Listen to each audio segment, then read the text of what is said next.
Video on नहीं किया था, फिर से गुरु वंदना करते। गुरुर्ब्रह्मा गुरुर्विष्णु गुरुर्देव महेश्वरः गुरु साक्षात् परब्रह्म तस्मै श्री गुरुवे नमः।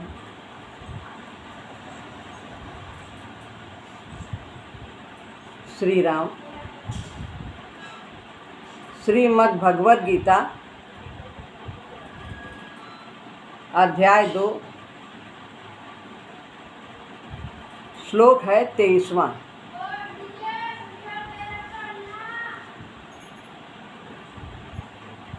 नैनं छिन्दन्ति शस्त्राणि नैनं दहति पावकः न चैनं क्लेदयन्त्यापो न शोषयति मारुतः।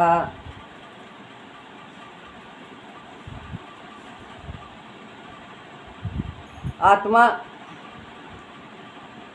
के बारे में भगवान बता रहे हैं कि वो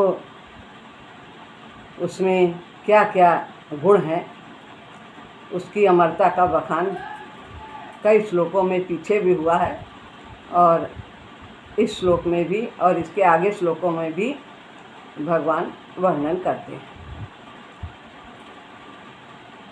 नैनम छिन्दन्ति,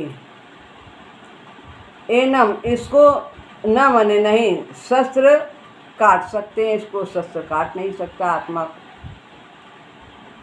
नैनम दहति पावकः, और पावक यानी अग्नि न एनम इसको दहति जला नहीं सकती, इसको आत्मा को। न चैनम क्लेदयन्त्यापो, और ना ही चा माने और एनम माने इसको जल गीला भी नहीं कर सकता। न शोषयति मारुता, और हवा इसको सुखा नहीं सकती। तो शस्त्र इसको काटते नहीं, अग्नि इसको जलाती नहीं, और जल इसको गीला नहीं करता, हवा इसको सुखाती नहीं। किसी भी प्रकार से ये नष्ट नहीं किया जा सकता। महाराज जी कहते हैं यह काटा नहीं जा सकता, जलाया नहीं जा सकता, गीला नहीं किया जा सकता और सुखाया भी नहीं जा सकता। शस्त्र से काटा जाता है, अग्नि से जलाया जाता है। तो ये सब कुछ भी आत्मा पर कोई भी प्रभाव उत्पन्न नहीं कर सकते। ये पंच भौतिक पदार्थ क्षिति जल पावक गगन समीरा क्यों प्रभाव नहीं उत्पन्न कर सकते, किसी भी प्रकार से कम ज़्यादा नहीं कर सकते, इसका नाश नहीं कर सकते, क्योंकि आत्मा इन सब से बहुत अधिक सूक्ष्म है। यानी आत्मा से अधिक सूक्ष्म कुछ है ही नहीं। तो पहले भी बताया गया कि आत्मा सबसे अधिक सूक्ष्म परमात्मा का तत्व है। तो यहाँ पर उसी बात को और अच्छी तरह से भगवान समझा रहे हैं। आत्मा के स्वरूप का वर्णन करते हुए भगवान अघाते नहीं, और फिर कहते हैं बार बार हम सबको समझाने के लिए कहते हैं कि जो भय बना हुआ है मरने का वो समाप्त हो जाए।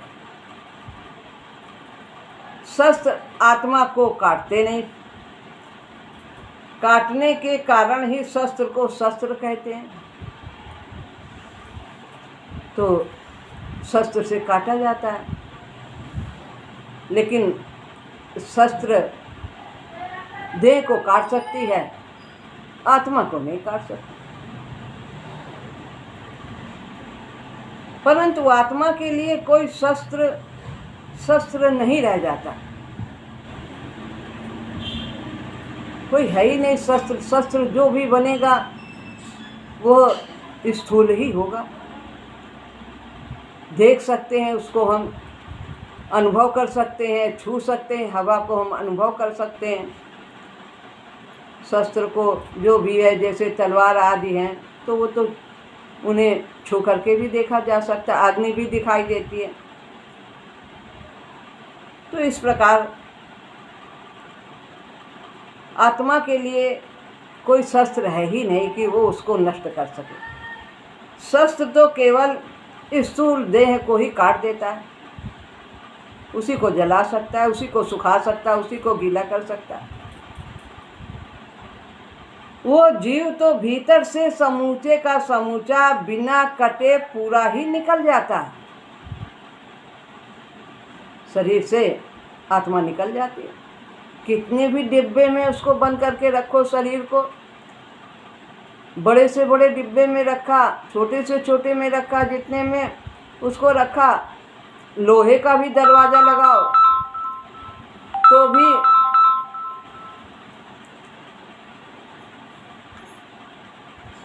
वो निकल जाएगी उसमें से, शीशा तोड़कर निकल जाती है। क्यों नहीं तलवार आत्मा को काटती? क्या कारण है? इसका कारण बताते हैं। इसका उत्तर अगले श्लोक में दे रहे हैं भगवान, जो 24वां श्लोक है, इसके आगे वाला।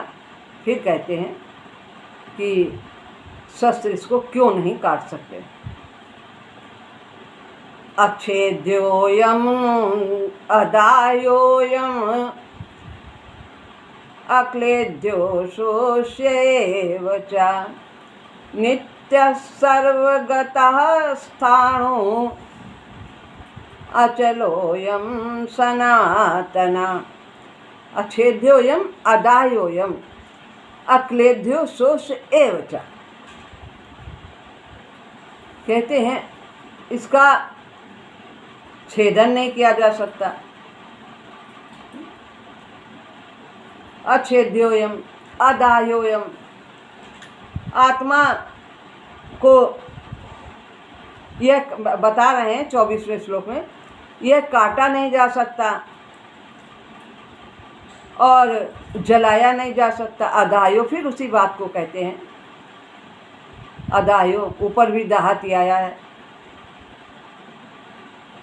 और इसे गीला भी नहीं किया जा सकता, अक्लेद्यो, और इसे सुखाया भी नहीं जा सकता, क्योंकि इसका ये गुण है कि आत्मा को न काटा जा सकता है, न पहले ऊपर तो शस्त्र आदि की बात की कि शस्त्र से नहीं काटा जा सकता, आग से जलाया नहीं जा सकता, पानी से गीला नहीं किया जा सकता और हवा से सुखाया नहीं जा सकता। तो उसके बाद दूसरे श्लोक में कहते हैं क्योंकि इसे काटा जा ही नहीं सकता, तो शस्त्र की तो बात ही नहीं। इसे किसी भी प्रकार से काटा नहीं जा सकता, इसे किसी भी प्रकार से जलाया नहीं जा सकता, इसे गीला नहीं किया जा सकता और न ही सुखाया जा सकता। कारण क्या है? नीचे कहते हैं नित्य है, ये नित्य है, सदा रहने वाला, नित्य और सर्वगता, सब जगह ये उपस्थित है, पहले से पहले है, कहीं इसको जाने की आवश्यकता ही नहीं है। और स्थाणु है, हर जगह व्याप्त है, ठसा ठस, कहीं हिलता भी नहीं, कूटस्थ की तरह है। अचल, अचल है, इसको चलने की ज़रूरत नहीं है, सब जगह। कि जैसे एक देह दूसरी जगह जाती है तो ऐसा उसको जाने की जरूरत, सब जगह सर्वव्याप्त है, अचल है कि यहाँ है फिर वो वहाँ चला गया, फिर वहाँ उसको जाने के नहीं, सब जगह सर्वत्र जैसे बिजली की धारा सर्वत्र बहे, तार में से उसको कहीं से इधर उधर से जाना नहीं कि अभी यहाँ है फिर उसको दौड़ के वहाँ जाना, सब पूरे एक प्लग इधर लगाइए उधर, पूरे में व्याप्त हो जाए लगाते ही। तो अचल है और सनातन है, सदा एक प्रकार रहने वाली। इसमें कोई बदलाव नहीं होता कि आज नई है फिर पुरानी होगी फिर समाप्त हो जाएगी, ऐसा कुछ नहीं। सदा रहने वाली, एक तरह की रहने वाली।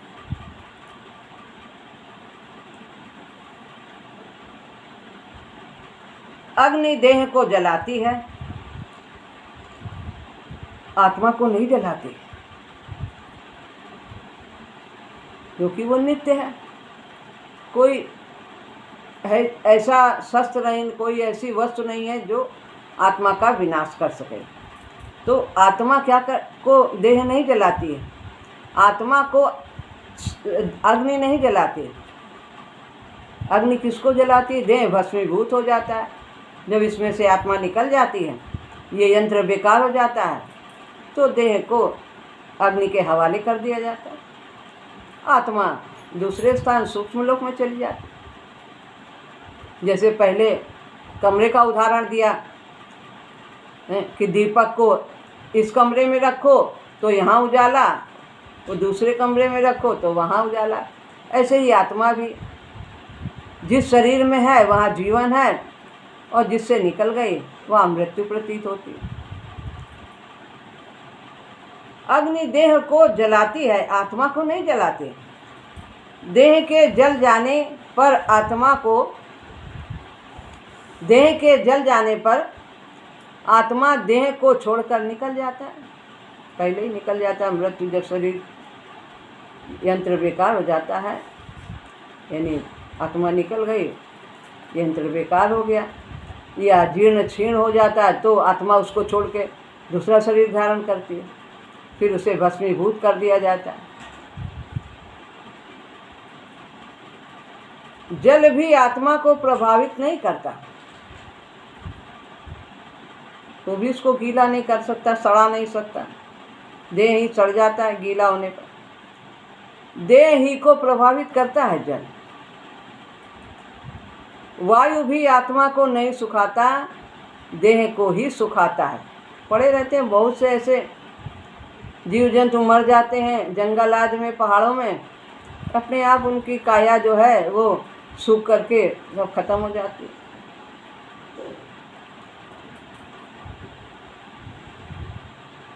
पृथ्वी, अग्नि, जल तथा वायु, ये चारों तत्व स्थूल हैं। तो एक दूसरे से सबसे ज़्यादा सूक्ष्म आकाश है और सबसे अधिक स्थूल पृथ्वी है। बाकी एक दूसरे से वो सूक्ष्म है। अग्नि आकाश से अधिक सूक्ष्म है और आकाश से अग्नि अधिक स्थूल है और उससे स्थूल जल है, और आकाश से स्थूल वायु है, वायु से स्थूल अग्नि है, और अग्नि से स्थूल जल है, और जल से स्थूल पृथ्वी है। इस तरह का क्रम है, आकाश, वायु, अग्नि, जल और पृथ्वी।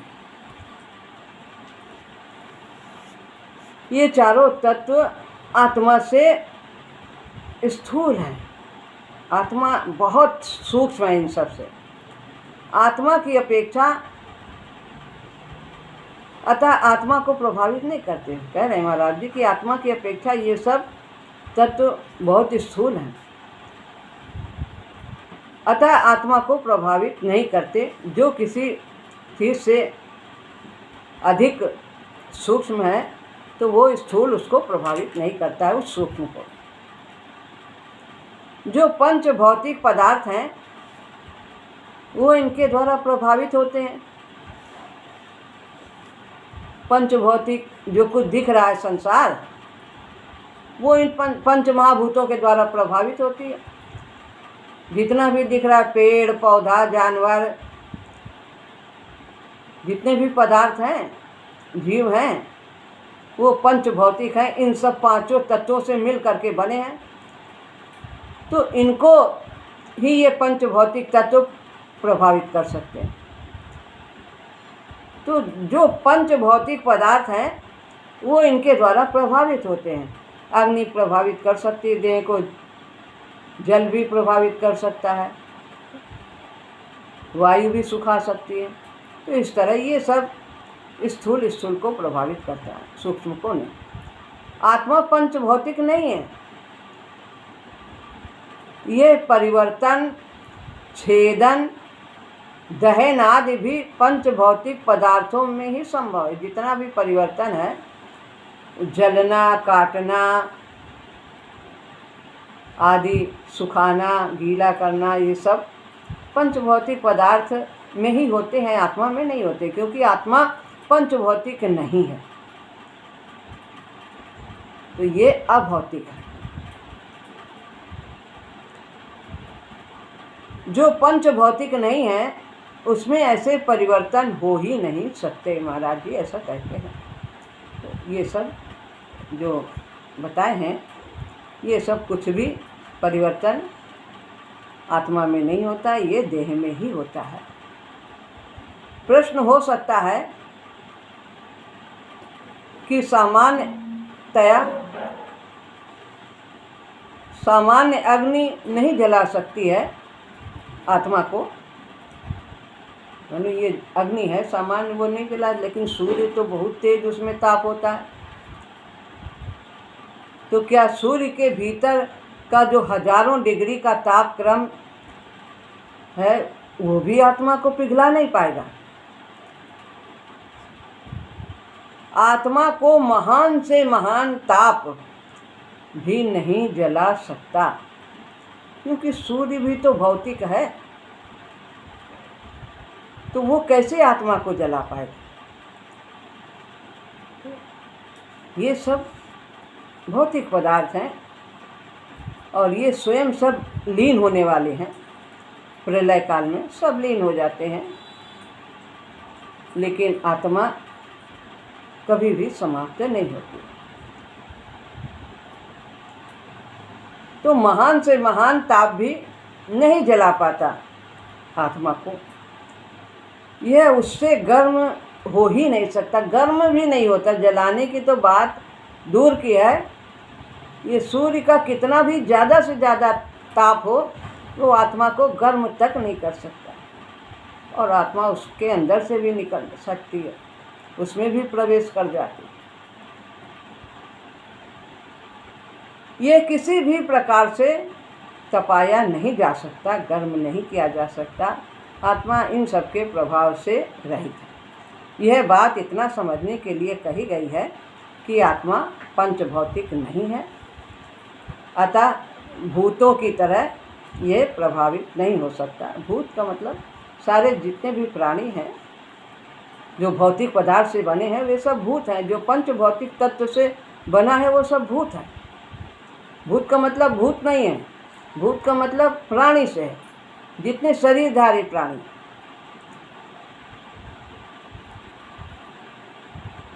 अब आत्मा का धनात्मक वर्णन करते हैं। नित्यः सर्वगतः स्थाणुः अचलोयम सनातना। 4 बातें हैं कि उसमें क्या धनात्मक यानी जो पॉजिटिव है, क्या उसके गुण हैं।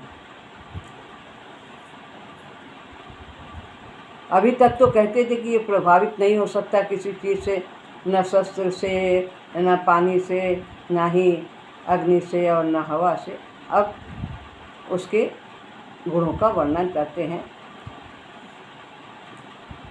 नित्य, इसको पहले भी महाराज जी ने इसका विवेचन किया है कि वो नित्य है, शाश्वत है, पुराणः भी कहा है, मतलब शाश्वत सदा सदा रहने वाला है। और ओल्ड, बहुत प्राचीन से प्राचीन है, इससे प्राचीन कुछ है ही नहीं। तो यह नित्य है, इसकी यहाँ पर व्याख्या करते हैं कि ये सदा रहने वाला है, देह अनित्य है, संसार अनित्य है, परमात्मा नित्य है, इसलिए आत्मा भी नित्य है। आत्मा भगवान का अंश है, इसलिए जो गुण परमात्मा में है वही गुण आत्मा में भी है। सर्वगतः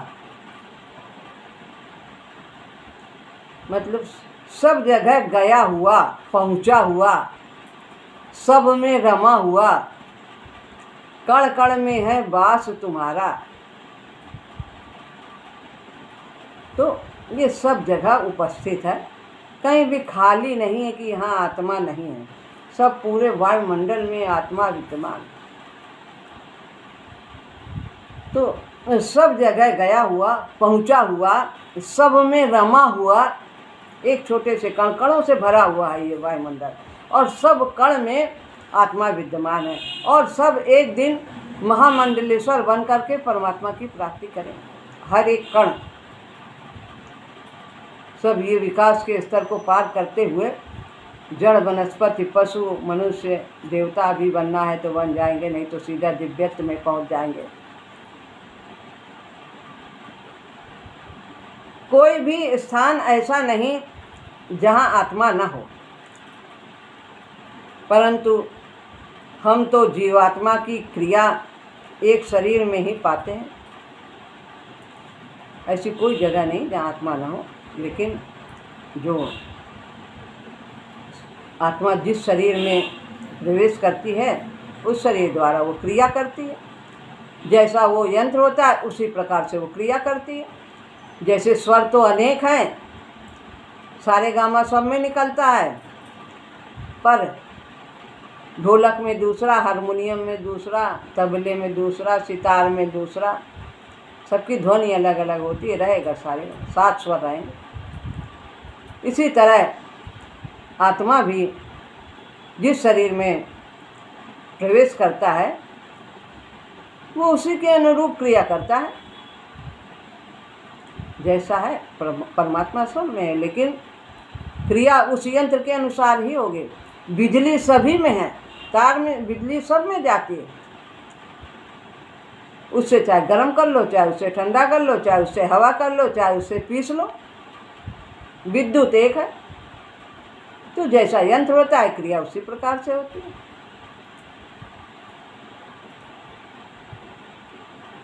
परंतु हम तो जीवात्मा की क्रिया एक शरीर में ही पाते हैं, वो उसकी सीमाओं से सीमित प्रतीत होता है। तो जो है, जिस शरीर में जो आत्मा है वो उतना ही उस शरीर के बारे में सोचती है, उसी के पालन पोषण में शक्ति प्रदान करती है यंत्र को, और उसी में वो क्रिया करती है। एक व्यक्ति जो एक शरीर में है और जो यहाँ है वो दूसरी जगह कैसे माना जाए? तो देह सर्वत्र थोड़ी ना है, आत्मा है सर्वत्र। तो क्रिया एक जगह हो रही तो प्रश्न उठता है कि एक व्यक्ति जो एक शरीर में है और यहाँ कह रहे सर्वगता, तो शरीर में रह करके सीमा हो जाती। जैसे आकाश सर्वत्र है, लेकिन जो घड़े में है वो घटाकाश कहते हैं, और महाकाश जो व्याप्त है, खुला है, वो महाकाश है। समुद्र है, पूरा है समुद्र, एक लोटे में ले लो तो उसका रूप दूसरा हो जाएगा, थाली में ले लो दूसरा हो जाएगा, जल उसी आकार का हो जाता है। तो जो यहाँ है वो दूसरी जगह कैसे माना जाए? आत्मा बहुत विशाल सत्ता है, महाराज जी कहते हैं। शरीर में तो उसकी एक किरण मात्र ही आती है, सूर्य की किरण आती है, सब में नीचे पड़ती है। वही सूर्य लोटे में भी दिखता है, वही सूर्य थाली में भी दिखता है, वही गिलास में दिखता है। तो किरण सूर्य से ही है।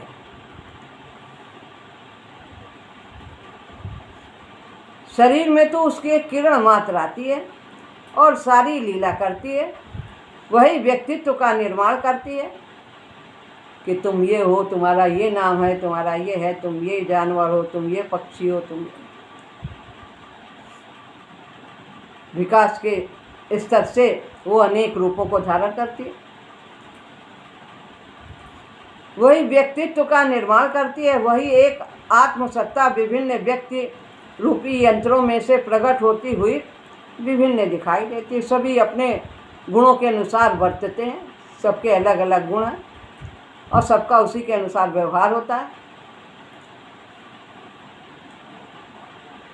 और विभिन्न व्यक्तित्वों के कारण अलग अलग सबका व्यक्तित्व होता है। गुण के कारण अलग अलग सबका व्यक्तित्व होता है। कोई रजोगुण प्रधान, कोई सतोगुण प्रधान, कोई तमोगुण प्रधान। जैसा गुण होगा वैसे ही उसमें क्रिया होगी। व्यक्तित्वों के कारण विभिन्न व्यवहार भी करती है। तो अलग अलग व्यक्तित्व हैं, सबके अलग अलग रूप रंग हैं, अलग अलग तरह तरह के यहाँ पर पशु पक्षी जानवर व्यक्ति सब व्यक्ति में भी अनेक तरह के व्यक्ति हैं। तो वो सब अपने अपने अनुरूप गुणों के अनुरूप ही व्यवहार करते हैं। एक ही बिजली हीटर बल्ब तथा मोटर में विभिन्न क्रिया करती है। बिजली एक रहती है, बताया कि जैसे कहीं गर्म करती है, कहीं ठंडा करती है, कहीं पीसती है, कहीं मोटर का कार्य करती है, चलने का ले जाते हैं। तो अहम के कारण प्रकृति में नानात्व होता है। जो नानात्व माने अलग अलग भिन्न भिन्न रूप रंग व्यवहार नानात्व।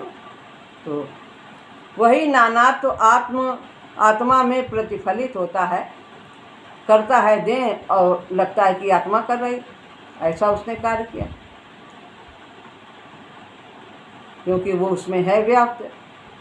तो इसलिए लगता है कि उसी ने कार्य किया। ये हमारा भ्रम है कि मैं अपने को आत्मा होते हुए अपने को देह रूप नाम रूप समझ लेते हैं,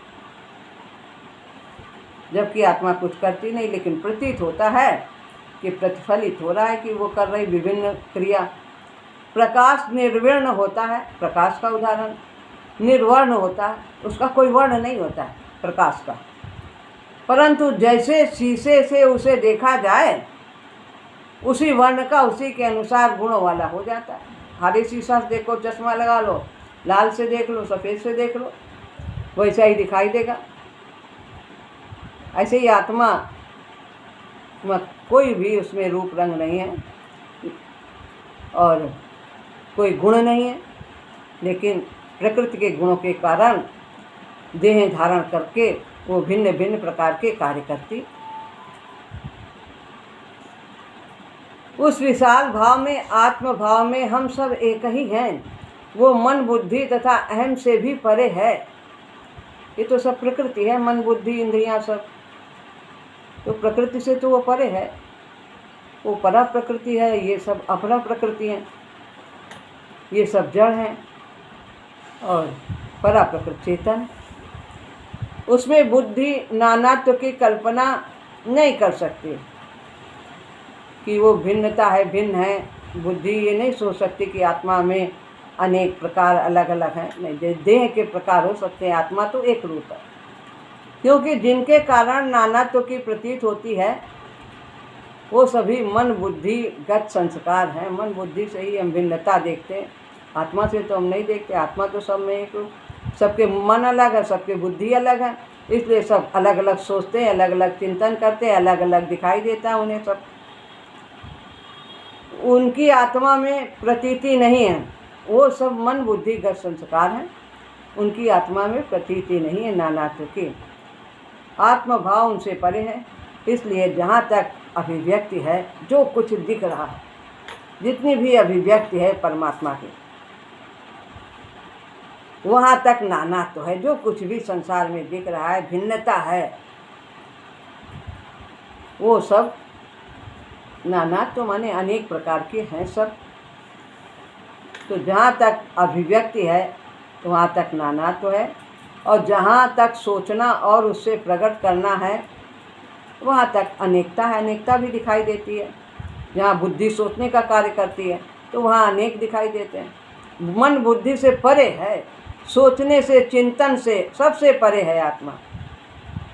प्रेम से प्रकट हो ही मैं जाना। जब सब में एक ही भाव, एक ही परमात्मा का भाव हमारे अंदर आता है, तभी हम उस तत्व को समझ सकते हैं। जहाँ सोचना भी समाप्त होता है वहाँ अनेकता कैसे? जब सब कुछ सोचना, दिमाग में ये सब भिन्नता भाव खत्म हो जाता है, फिर वहाँ सब एक ही दिखाई देता है, फिर अलग कहीं दिखाई नहीं देता। जैसे सुखदेव जी ने कहा था कि ये सब जो जनक की सभा में बैठे हैं ये सब चर्मकार हैं, ये लोग चमड़े को देखते हैं, और इसीलिए भी वे सब उनको देख के हंसे थे। अष्टावक्र जी को, अष्टावक्र जी गए थे वहाँ पर जनक की सभा में, तो उनके 8 अंग टेढ़े थे, तो जो उनके सभा में सब जनक जी के बैठे थे हंस दिया। तो वास्तव में जो जिसकी देह बुद्धि होती है वो यही सब देखता है, बाहर की अनेकता देखता है, लेकिन जिसकी आत्मबुद्धि है, परमात्मा बुद्धि है, वो सब में उसी परम सत्ता को ही देखता, कहीं उसे अलग कुछ दिखाई ही नहीं देता। तो पहले व्यक्ति भगवान को समीप देखता है और फिर वो अपने में देखता है और फिर और भाव बढ़ता है, तो सब में वही वही परमात्मा, कहीं दूसरा कुछ दिखाई नहीं। तो यहाँ पर अभी ये श्लोक पूरा नहीं हुआ है, और फिर आगे हम इसके आगे फिर इसी की व्याख्या करेंगे, इसको लेकर के, और अगले श्लोक को दोनों को लेकर के 25वां और इस 24वें को करके कल पुनः फिर आपके सामने उपस्थित हैं। महाराज जी हम सबको बताएं। श्री राम।